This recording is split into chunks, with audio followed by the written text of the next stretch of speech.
Je m'appelle Camille Duvet-Leroy, je suis réalisatrice. La création numérique, elle va bien, moi je pense, parce que justement ça fait 10 ans, 15 ans qu'il y a eu plein de productions qui ont eu lieu. On a fait plein d'erreurs, on a essayé plein de choses, on a eu des succès aussi. On a des programmes qui maintenant sont plus vus sur internet que sur d'autres médias. Il y a des nouveaux espaces qui, comme la narration sur les mobiles, pour moi, qui sont des espaces numériques. Il y a la VR qui se déploie. Il y a la réalité augmentée aussi, on ne sait pas ce que ça va donner. Mais en tout cas, je trouve qu'il y a toujours, on avance dans des usages, on avance dans des formats, on avance dans des créations, on avance dans la narration, on re-questionne ce qu'on a pu faire avant. Et je trouve qu'il y a un dynamisme qui est super intéressant, à nuancer néanmoins avec la capacité des acteurs, on va dire historiques, à aller encore plus loin que ce qu'ils ont pu faire jusqu'à maintenant. Alors je dis toujours que c'est la prochaine dont je serai la plus fière, parce que pour moi, je déteste refaire ce que j'ai déjà fait avant, donc il faut toujours que j'avance. Je peux parler de la toute dernière qui est sortie, c'est Panama Albron. C'est une bande dessinée documentaire interactive pour téléphone. Voilà. En gros, ce qui me plaît, c'est que c'est une histoire qui tient dans le creux de la main. C'est l'histoire d'un boxeur qui n'a jamais aimé la boxe, qui voulait être un chanteur, qui voulait être voilà, une star de la nuit et qui n'avait pas le choix, et qui devait boxer pour pas gagner sa vie, mais pour avoir le droit de vivre. Et cette histoire, on la raconte, en fait, on mixe une bande dessinée qui a été réalisée par Alex Inker. Donc on a des dessins en noir et blanc avec des archives documentaires, que ce soit de la vidéo, de la photo, de la presse. Et en fait, c'est un récit qui, pour moi, tu le tiens dans ta main et on mélange toutes les formes. Et ça, c'est quelque chose que je vais faire depuis super longtemps. Une bande dessinée qui mélange du documentaire, de l'archive, des images dessinées, des animations, avec une musique super belle aussi. Enfin, vraiment quelque chose qui est immersif et qui est dans ton téléphone, quoi. Mon dernier coup de foudre, je ne sais pas si c'est une œuvre, c'est un compte Instagram, Amour solitaire, où en fait elle fait un travail de collecte, elle propose aux gens de lui partager en message privé les SMS que les gens s'envoient quand ils se déclarent, pourquoi ils s'aiment.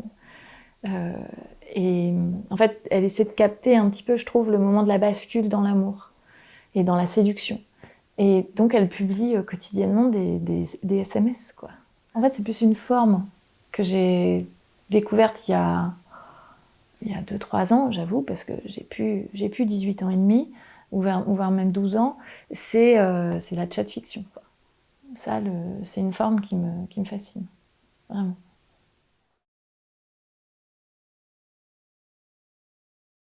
Ma préférence, elle va vers le téléphone, clairement. Elle va vers le téléphone parce qu'en fait, c'est un espace qui est dans le quotidien des gens, où les usages sont déjà en place, en fait. C'est-à-dire, j'ai pas besoin de créer un usage. J'ai pas besoin qu'ils achètent un équipement spécifique pour y accéder. Je veux faire des technologies qui puissent marcher sur les téléphones, sachant que moi j'ai un Fairphone, donc déjà je suis au niveau technologique, je suis plafonnée. Donc je suis pas pour la surenchère technologique pour que nos narrations avancent. Je pense qu'il faut penser l'innovation comme un moyen, mais pour moi, se dire parce que c'est nouveau, c'est un nouveau casque, il faut absolument faire un truc dessus, ça m'intéresse pas du tout, en fait. Et le téléphone, dans l'absolu, tu peux avoir des formes interactives extrêmement simples, extrêmement sobres, et qui prennent peu de data, qui sont pas lourdes, qui prennent pas trop d'espace numérique, et qui viennent dans le quotidien des gens. Et en plus, ce que j'adore dans le téléphone, c'est que tu as ton téléphone, mais il y a tout ce qu'il y a autour. C'est-à-dire que tu ne maîtrises pas du tout dans quel environnement il est. Et je trouverais super intéressant de commencer à réfléchir des histoires où tu as le téléphone, mais en plus, le design ambiant, il y a quelque chose qui se passe avec. Ça, ce serait l'étape d'après. J'ai du mal énormément à imaginer que des familles puissent jouer chacun avec leur casque de réalité virtuelle dans leur salon. Je ne crois pas à un usage, à la maison de la VR. Alors peut-être que j'ai une énorme bêtise, hein, mais en tout cas, je trouve que moi, je trouve que c'est assez violent, en fait, le casque, en termes d'interaction avec l'autre, qui n'est pas le cas des casques, du Magic Leap ou tout ça. Mais ce que je trouve par contre d'extrêmement intéressant avec la VR, c'est de créer des expériences où il y a un passage en VR, c'est-à-dire où en fait tu es dans une expérience, dans un dispositif itinérant ou un spectacle vivant, et à un moment il faut mettre ton casque et il se passe d'autres choses et ça vient enrichir la narration, ou alors au niveau émotionnel, comme un spectacle de danse par exemple, et puis il y a un moment où toi tu peux mettre un casque et tu vis quelque chose en plus, c'est-à-dire de façon collective ou alors dans des lieux dédiés. Là, j'y crois beaucoup plus comme ça, parce que je trouve que c'est scénarisé, et en fait, le fait de mettre ton casque devient une action qui fait sens.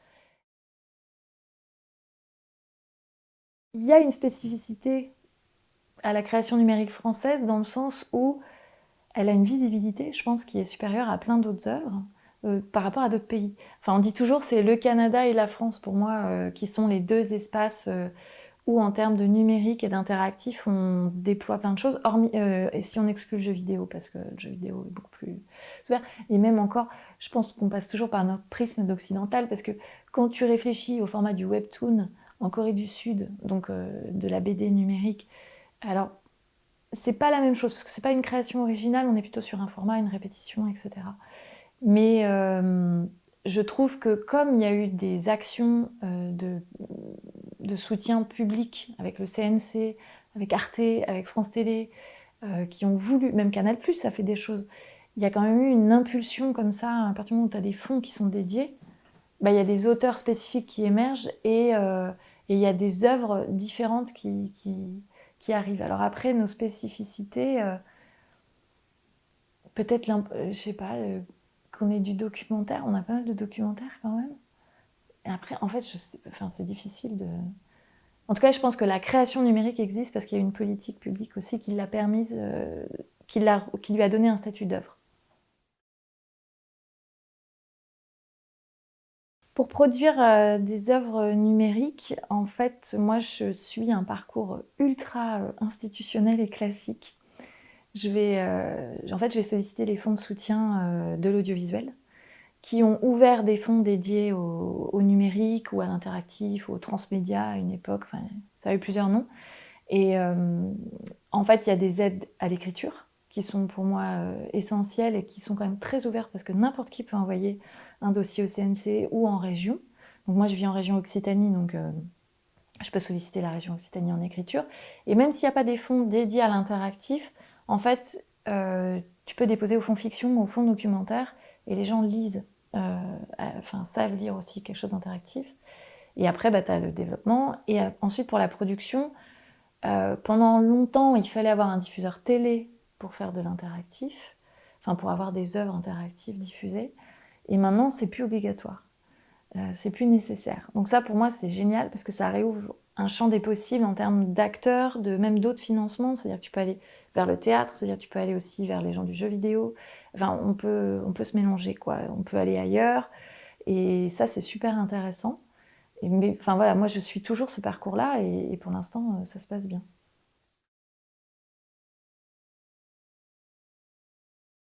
Le problème, c'est qu'en fait, on te demande, toi en tant qu'auteur, ou on demande aux producteurs de réfléchir à la promotion et à la distribution.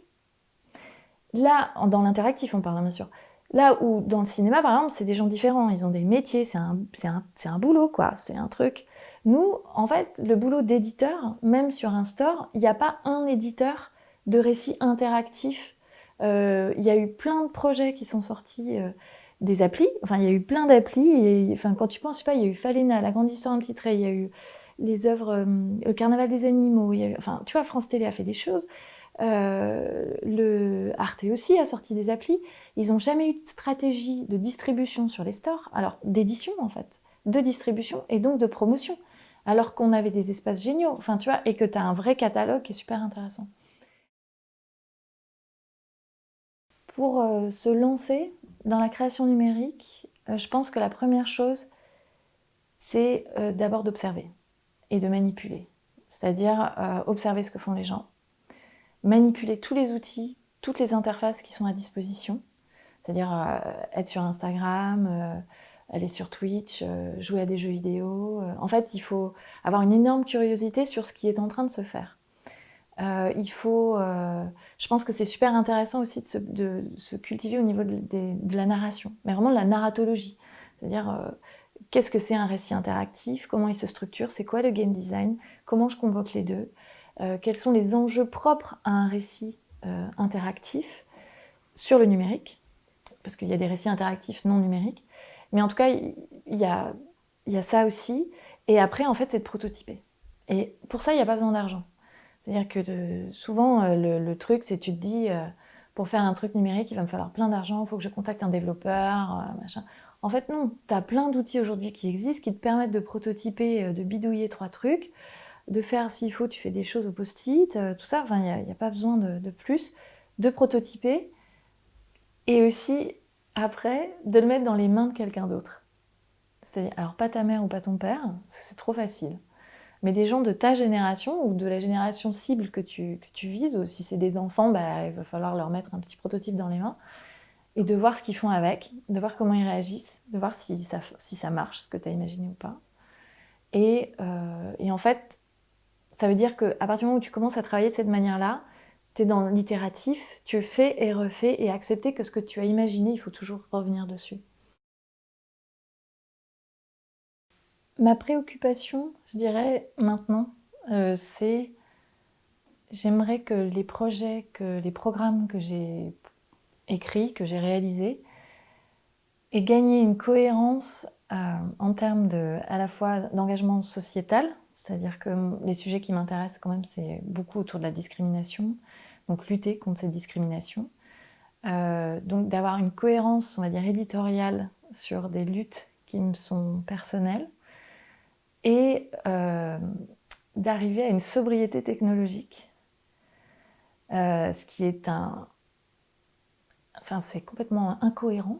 C'est-à-dire, je suis dans une incohérence complète. Je fais un métier où, dans le numérique, où tout se jette, où on occupe beaucoup de place, c'est invisible, mais nos nuages, les clouds, tout ça, c'est une catastrophe.